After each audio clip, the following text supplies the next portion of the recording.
السلام عليكم ورحمة الله وبركاته. أهلا بيكم في فيديو جديد. معاكم ريلي أحمد من قناة ريلي كروشيه. إن شاء الله النهاردة هنشتغل مع بعض شنطة عبارة عن قطعة واحدة. تقدري تعمليها شنطة، تقدري تعمليها بورتفيه. هي شنطة بس إن شاء الله النهاردة أنا هعملها بورتفيه، مش هعمل لها دراع للشنطة. تقدري تعملي لها دراع أو لأ، هنشوف مع بعض كل التفاصيل دي. هستخدم بقى خيط إيه؟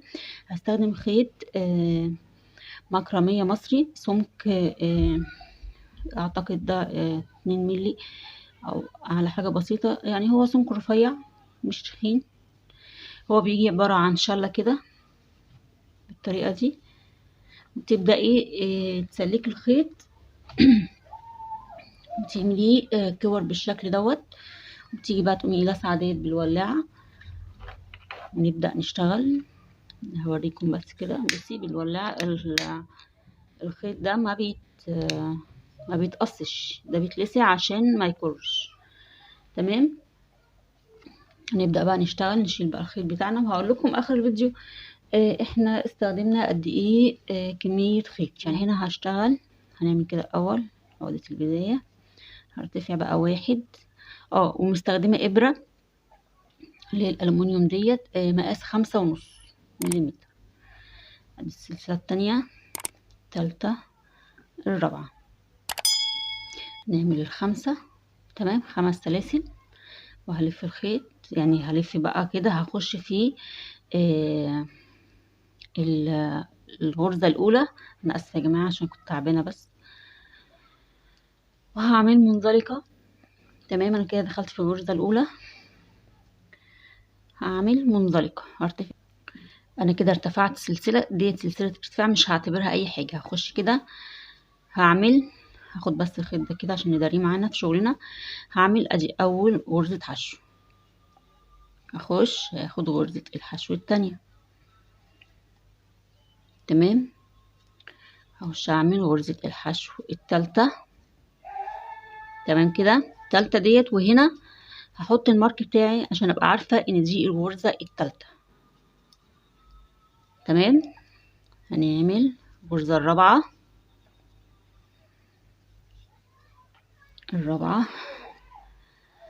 الخامسة. كده اصبح معانا كام؟ 5 غرز حشو. تمام، هرتفع غرزة وهلف شغلي. قلت ديت غرزة ارتفاع ملهاش اي قيمة، ما بنحسبهاش، هي بس مجرد ان احنا بنرتفع بيها عشان نريح الشغل بتاعنا ما يبقاش مشدود. ركزوا معايا عشان ده اللي هيبقى معانا طول الشغل لحد ما نخلص القطعة بتاعت الشنطة. هنخش نعمل غرزة حشو فين؟ مش هخش تحت الحلقتين في الشغل ده، مش هيبقى تحت الحلقتين. هنخش نشتغل في الحلقة اللي هي دي. هشتغل غرزتين حشو، ادي 1 2. وبعد كده الغرزة اللي بعديها هشتغل غرزة واحدة بس. تمام، بالشكل ده. هتقابلني الغرزة التالتة، هشتغل فيها 2 حشو. ادي اول واحدة حشو، هعمل سلسلة. تمام، وبعد كده هشتغل غرزة حشو تانية، وبعلم عند السلسلة ديت عشان هنا هيبقى التزايد بتاع الشنطة بتاعتنا عشان ما ننسيش. تمام، هرجع هاخد واحدة بس حشو في الحلقة الخلفية. ادي غرزة حشو. بعد كده هرجع اكرر في اخر غرزة، هشتغل غرزتين. دي 1 2 حشو. تمام، بالشكل ده. هرتفع 1 سلسلة، هلف شغلي، هشتغل بنفس الطريقة. اول غرزة هتقابلني هشتغل فيها 2 حشو، 1 2. وبنشتغل في الحلقة الخلفية. ما ننساش نركز في النقطة ديت، نقطة مهمة جدا عشان يبدأ يدينا شكل حلو في الشنطة بتاعتنا او البورتفيه. تمام، هتقابلني الغرزة اللي بعديها هشتغل واحدة حشو. ادي 1. الغرزة اللي بعدها برضو واحدة حشو، والغرزة اللي بعديها واحدة حشو. تمام، هتقابلني السلسلة اللي احنا كنا عاملينها ما بين الاتنين حشو، هخش اشتغل فيها 2 حشو ما بين الاتنين سلسلة فاصل. ادي واحدة حشو برضو في الحلقة الخلفية، شغلنا كله في الحلقة الخلفية. ادي واحدة حشو. هعمل ايه؟ هرتفع سلسلة، اخش اشتغل تاني واحدة حشو بالشكل ده، وارجع اعلم، لاني مع كبر البورتفيه مع تزايد عدد السطور ممكن تنسيه. فعشان الشغل يطلع معاكي مظبوط وعامله 7 من قدام شكلها شيك ولطيف، لازم تحطي مارك عشان ما تنسيش. لو انت بقى عارفه عدد الغرز وما بتنسيش، خلاص انت حره. تمام. هرجع هعمل ايه؟ هكرر واحده حشو، والغرزه اللي بعديها واحده، والغرزه اللي بعديها برضو واحده. تمام. هتقابلني اخر غرزه هشتغل فيها 2 حشو. ادي 1 ادي 2 اهو كده. لو عدينا الغرز بتاعتنا، ادي غرزة 2 3 4 5 6، غرزة 2 3 4 5 6، ودي السلسلة اللي في النص. كده انا ماشية شغلي مظبوط وتمام. هنعمل ايه؟ هنكرر. انا هعمل معاكم بقى السطر دوت لحد ما اوصل للمقاس اللي انا عايزاه وارجع لكم عشان ما اخدش من وقتكم. هرتفع سلسلة، هاخد معاكم السطر ده بس. تمام. ارتفعت كده سلسلة، هلف شغلي. اول غرزة هتقابلني برضو في الحلقة الخلفية هشتغل 2 حشو، وده التزايد لحد ما توصلي للعدد اللي انت عايزاه او للحجم اللي انت عايزاه. 2 حشو. هرجع اخد بعد كده واحدة حشو في الغرزة اللي بعدها، والغرزة اللي بعدها برضو واحدة حشو، واللي بعدها واحدة حشو، واحدة واحدة. تمام. هنعمل ايه؟ هتقابلنا بقى السلسلة هنشتغل فيها بنفس الطريقة. تمام اهي. هشتغل فيها ادي غرزة حشو، سلسلة، غرزة حشو. تمام بالشكل ده. وارجع احط المارك بتاعي عشان شغلي يبقى تمام بالشكل ده. تمام. هنكمل بقى. ادي غرزة حشو، والغرزة اللي بعديها برضو حشو. هنكرر لحد ما نوصل لنهاية الدور بالشكل ده اهو كده. حشو حشو، واخر واحدة هشتغل فيها غرزتين حشو. طبعا هي مستخبية اهي، ولازم نعد الغرز بتاعتنا عشان ممكن نزود غرزة يا جماعة بالشكل ده. انا كده تمام اهو. انا بقى هعمل ايه؟ انا هفضل هكرر الشغل بنفس الطريقة. هتبدأي السطر بتاعك بارتفاع سلسلة، بعد كده بتعملي 2 حشو، بتكملي فوق كل غرزة حشو هتقابلك غرزة حشو لحد ما توصلي للسلسلة اللي في المنتصف تشتغلي فيها 2 حشو، وما بين الاتنين غرزة سلسلة عشان دي اللي بنعمل فيها التزايد. بعد كده نرجع نكرر وبنشتغل بنفس الطريقة لحد ما بنوصل لنهاية الدور بنشتغل 2 حشو. تقدري عشان ما تتلخبطيش في بداية كل دور اسفة، في بداية كل دور تقدري تحطي مارك ان دي بداية الدور بتاعك، عشان ما تحسيش ان انت متلخبطة او تبقي خايفة ان انت نسيتي غرزة من هنا الناحية ديت جنب ده او جنب ده. القرار ليكي. انا هكمل لحد المقاس اللي انا عايزاه وارجع لكم.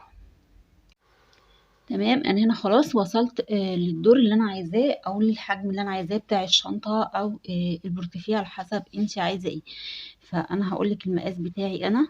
بصوا قد ايه اهو، يعني 23 سنتي. تمام. ده المقاس بتاعي. انت بقى ممكن تصغري ممكن تكبري براحتك. انا كده خلاص هوقف تزايد. هنشوف بقى هنكمل بقيه الشنطه بتاعتنا ازاي او البورتفيه. احنا هنا خلاص اهو بالشكل ده. ثانية واحدة.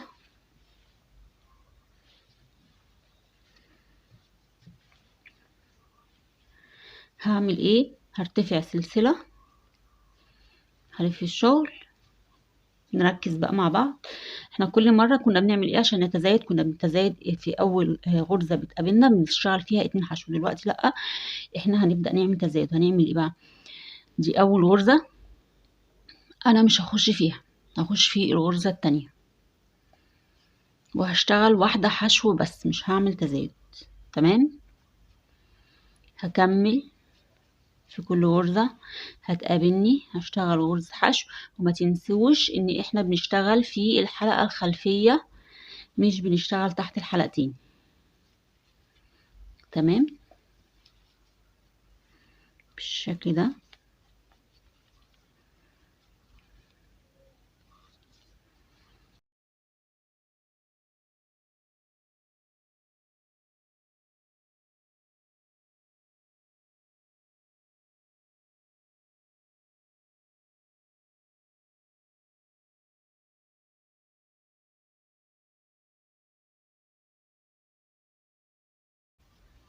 تمام احنا كده وصلنا للمكان بتاع التزايد بتاع السلسلة اللي احنا بنسيبها ما بين الاتنين حشو، هنشتغل فيها دلوقتي. وده المكان الوحيد في الشنطة او البورتفيه بتاعنا اللي هيبقى فيه تزايد، لكن بقية الشغل كله البدايات ما فيهاش اي تزايد، يعني احنا كده وقفنا تزايد، بس في النص لازم هنعمل التزايد بتاعنا. ادي واحدة حشو، سلسلة، واحدة حشو. تمام هنعلم بقى كده عشان شغلنا يبقى كله ماشي مظبوط ما فيهوش اي حاجة. هكمل انا بقى في كل غرزة هتقابلني غرزة حشو، وهنشوف هنكمل مع بعض ازاي.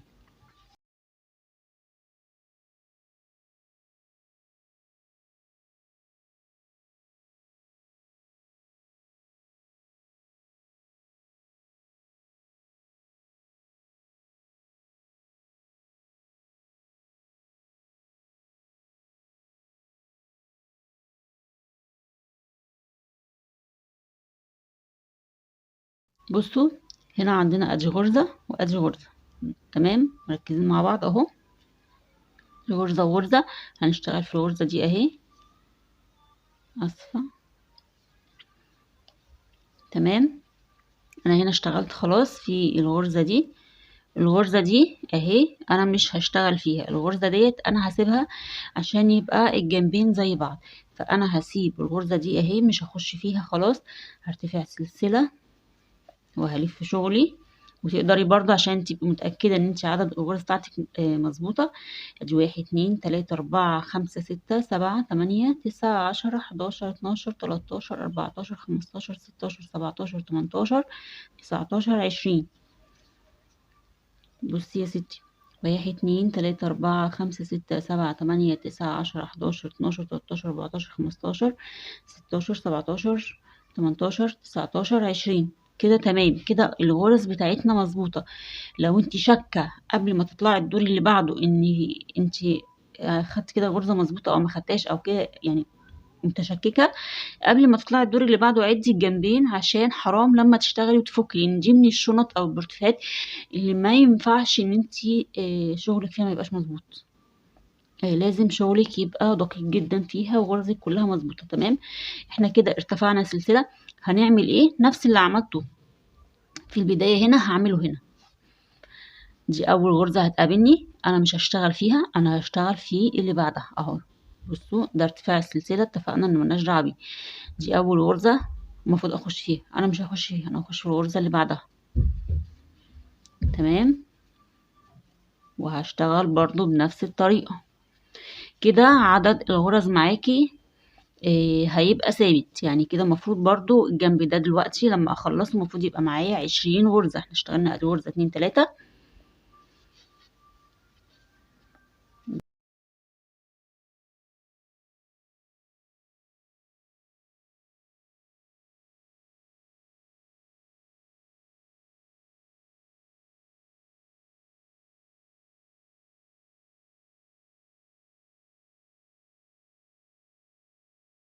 تسعتاشر، دي الغرزة ال19.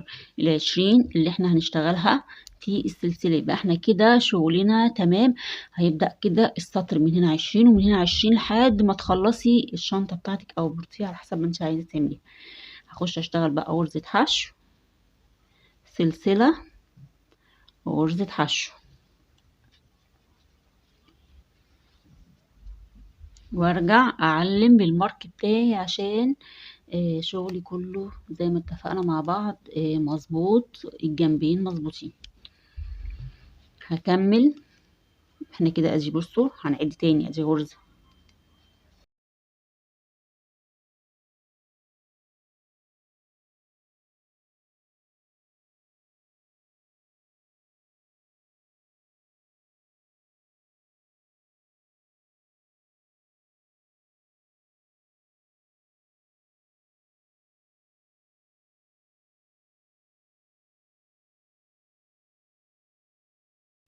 تمام. انا كده خدت الغرزة الاخيرة. الغرزة بقى ديت، بصوا عشان الشنطة ديت الغرز فيها في البدايات تحس انت ممكن تلخبطي، حطي مارك في كل اول سطر. تمام. هرتفع سلسلة، هلف، هكرر نفس اللي عملته. بصوا كده عشان انا مش عايزه اخد من وقتكم او اطول عليكم الفيديو اكتر من كده. هعمل ايه؟ دي اول سلسله، دي اول غرزه انا مش هخش فيها، انا هخش في الغرزه اللي بعدها، وهكذا. اشتغلي بقيه الشنطه كلها بنفس الطريقه كده، وترجعي بقى تكملي. بصوا انا هنا هشتغل لحد ما اوصل للسلسله، واعمل 2 حشو. الاول واحده حشو سلسله، واحده حشو، وبعد كده ارجع اكمل لحد ما اوصل لنهاية الدور. باخد الغرزة اللي قبل الاخيرة بس، الغرزة الاخرانية انا مش باخدها. ولو خايفة ان انت تتلخبطي حطي مارك في بداية كل سطر عشان ما تحسيش ان الاسطر، يعني حطي مارك هنا نزل الغرزة الاولى في السطر ده، وحطي مارك هنا عشان تبقى دي بداية الغرزة الاولى. وفي كل سطر بعد ما بتعملي التثبيت، العدد اللي انت عايزاه او الحجم اللي انت عايزاه بتاع الشنطة او البورتفيه، بتشتغلي بقى بنفس الطريقة كده. كل بداية سطر بتسيبي أول غرزة، وفي نهاية السطر بتسيبي غرزة حشو، وفي النص التزايد معانا شغال لحد ما نخلص البورتفيه أو الشنطة بتاعتنا. تمام. أنا بقى هشتغل هكمل الطول اللي أنا عايزاه وأرجع لكم عشان ماخدش من وقتكم. تمام. أنا خلاص عملت عدد الأسطر اللي أنا عايزاه. أنا كده بالنسبة لي المقاس ده أنا شايفاه تمام. فهقول لكم، نشيل بس الحاجة دي كده، هقول لكم ده كام بالظبط لو حابة ان انت تمشي معايا بنفس المقاس ده بالظبط. اهو ده 37 سنتي بالظبط اهو. تمام. ده لو انت حابة توصلي لحد المقاس دوت عشان تبقي عارفة المقاس اللي انا ماشية بيه. فهكمل بقى. هنعمل ايه؟ احنا هنا خلاص وصلنا لنهاية الدور دوت. فهعمل ايه؟ هنبدأ ان احنا نشتغل. تمام. نبدأ بقى نشتغل في كل غرزة هتقابلنا غرزة حشو، يعني في كل سطر هتعملي غرزة حشو. تمام.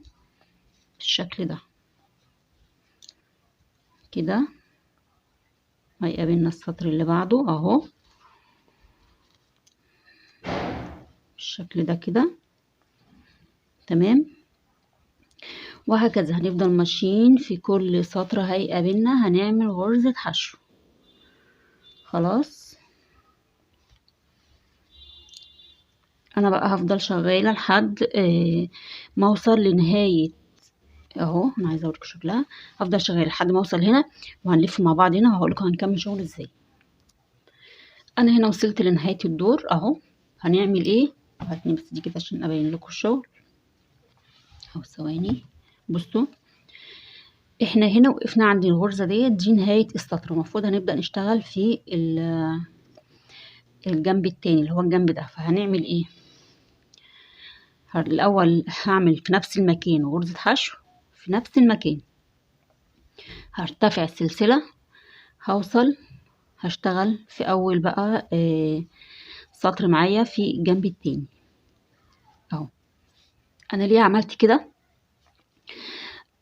عشان تديني الزاوية ديت ما تبقاش ملمومة او ما تبقاش الخيط داخل في بعضه كده، لا انا عايزاها مفرودة.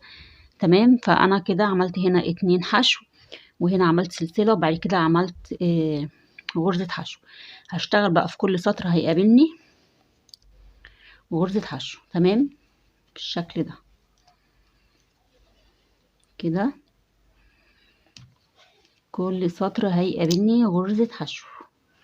انا هكمل لنهاية الجزء دوت اهو. هكمل هنا لحد الجزئية ديت، وهرجع برضو هكمل معاكم الجنب التاني. تمام. انا هنا خلاص وصلت لنهاية السطر. هنعمل ايه؟ نفس اللي عملناه هنا هنعمله هنا. هنرتفع السلسلة، واول غرزة هتقابلنا في الجنب التاني في اول سطر كده معانا هنشتغل 2 حشو. ادي واحدة، ادي الغرزة التانية بالشكل ده. تمام. هنكمل بقى في كل سطر زي ما اتعودنا هيقابلنا هنشتغل غرزة حشو. تمام بالشكل ده. هكمل انا بقى لحد ما اوصل للجزئيه ديت، وهنشوف هنكمل بقيه الشنطه بتاعتنا ازاي وهنقفلها ازاي.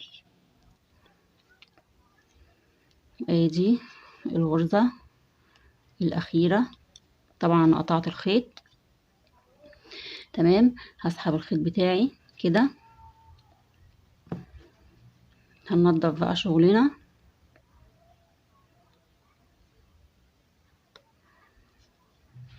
بالشكل ده اهو.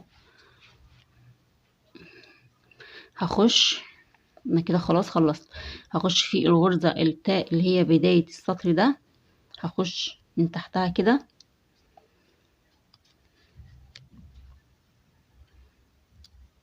كده.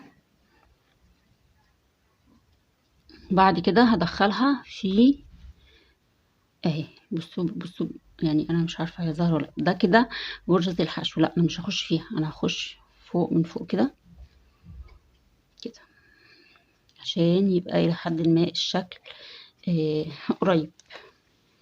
تمام هبدأ بقى انضف شغلي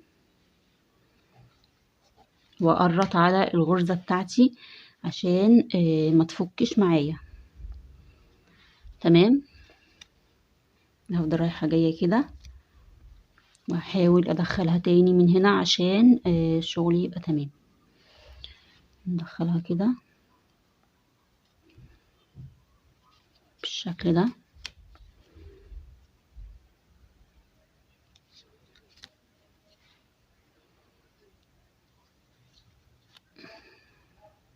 كده عشان تضمني ان انتي الغرزة ما تجريش او مع الوقت كتر الاستخدام ما تفكش مع اللي يستخدمها. تمام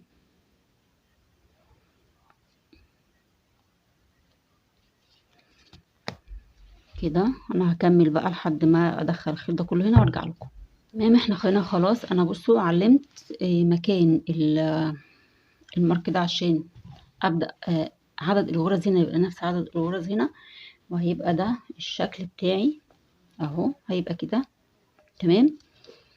هنشتغل بقى على الظهر عشان ده الوش بتاعنا بالشكل ده. هنجيب بقى الخيط بتاعنا وهبدأ هشتغل في كل غرزة هتقابلني غرزة حشو. تمام هنعلم بس هدخل الإبرة هنا. هشتغل قبل ما أبدأ أحط الخيط هشتغل فين؟ هشتغل في الحلقة هنا، الحلقة الخلفية ديت للحلقة المقابلة من ناحيتي أنا الأمامية. هتبقى طرف ديت لطرف الأخرانية من الناحية التانية، الحلقة الخلفية من الناحية التانية والحلقة الأمامية من ناحيتي أنا. هشتغل بس في الفتلتين دول. هعمل إيه؟ هعمل غرزة حشو. هخش بس كده عشان أنا عايزة أشيل المارك أهو. هنا في الغرزة دي هنا دي الأمامية بالنسبة لي، وفي الناحية التانية هتبقى الخلفية. يا رب تكون كده أنا وضحت أنا هعمل إيه. تمام هنعمل إيه بقى؟ هدخل الخيط كده وهثبت كده. هخش هعمل غرزة حشو في كل غرزة هتقابلني، وهقول لكم في الاخر ليه انا ما اشتغلتش منزلقة واشتغلت حشو بالطريقة دي كده. ونفس اللي هعمله في الجنب ده نفس اللي هعمله في الجنب التاني. تمام في كل غرزة هتقابلني هشتغل في الجنب ده من الحلقة الأمامية والجنب التاني في الحلقة الخلفية. تمام اهو بالطريقة دي. انا هكمل لنهاية الجنب ده ونهاية الجنب التاني وهرجع لكم. تمام انا خلاص خلصت بالشكل ده. ليه بقى انا عملت حشو؟ بصوا عشان انا عايزة الشكل ده في الاخر يبقى جاي كده، جاي بضلع صغير كده في الشنطة او البورتفيه اهو الناحية التانية زيه. تمام كده الشنطة بتاعتنا تمام خلصت. فاضل لنا ان احنا نركب القفل. طبعا الشنط دي بتبقى عايزة القفل اللي هو زي ده بس بيجي متركب له قطعة جلد فيه. انا ما لقيتهاش بصراحة، فهاجيبها، يعني هانزل مكان تاني وهاجيبها. طب نفرض انتِ ما لقيتيش إلا ده، هاعمل لِك فيديو إن شاء الله، بس مش عارفة هيبقى إمتى، إزاي لو أنتِ ما عندكيش إلا الإقفال دي تشتغلي بيها وتستخدميها وإزاي تركبيها، تمام. وممكن تركبي ده بيبقى في الشنط شكله برضه مش وحش أهو. يعني أنا هاوريكم شنطة تانية، دي طبعًا عاملاها من بدري جدًا، يعني عاملاها من قبل ما أفتح القناة بكتير. بيبقى كده بالشكل ده، وطبعًا كنت عاملة لها بطانة أهو. بيبقى لطيف برضه في الشنط، بس الشنطة دي موديل يعني البداية بتاعتها مختلفة عندي، إن شاء الله هابقى أنفذها معاكم. ممكن تركبي ده، ممكن تركبي ده، الأنسب ليكِ ركبيه، تمام. وتركبي بعد كده بقى ناقص لنا لوجو، ممكن ناخد إيه، هاقول لِك أنا بصوا، ممكن لوجو زي كده تحطيه هنا هيدّي منظر، أو تحطيه في الجنب. في الحقيقة أنا عندي أشكال كتيرة، فأنا محتارة هاحط إيه أهو، بصوا. فأنا بافكر أحط ده، يعني قولوا لي بقى ده خشب، اللوجو ده خشب واللوجو ده شبهه أهو بالشكل ده، بس ده جلد. فأنا لسه محتارة إن أنا هاركب الخشب أو الجلد. قولوا لي بقى للي كمّل معايا الفيديو للآخر أركّب إيه. فأنا محتارة لسه ما رسيتش على قرار إني هاركّب أي لوجو فيهم، فاحتمال كبير هيبقى الخشب، لسه مش متأكدة، تمام. وممكن بقى لوجو يركب هنا، لو مش هتركبيه هنا هتركبيه هنا، الأريح ليكِ والأنسب ليكِ. دي كانت فكرة فيديو النهارده. يا رب تكونوا استفدتوا ولو حاجة بسيطة. أتمنى إن أسمع رأيكم، أو تحبوا إن إحنا نشتغل في إيه الفترة الجاية. أنا تحت أمركم. وعن طريق الصفحة برضه تحبوا تسيبوا الأسئلة بتاعتكم عن طريق الصفحة، أنا بارُد على كل الأسئلة سواء اللي بتيجي على اليوتيوب أو اللي بتيجي على الصفحة بتاعتي. أشوفكم في فيديو جديد، كان معاكم رجاء أحمد من قناة نور كروشيه. سلام.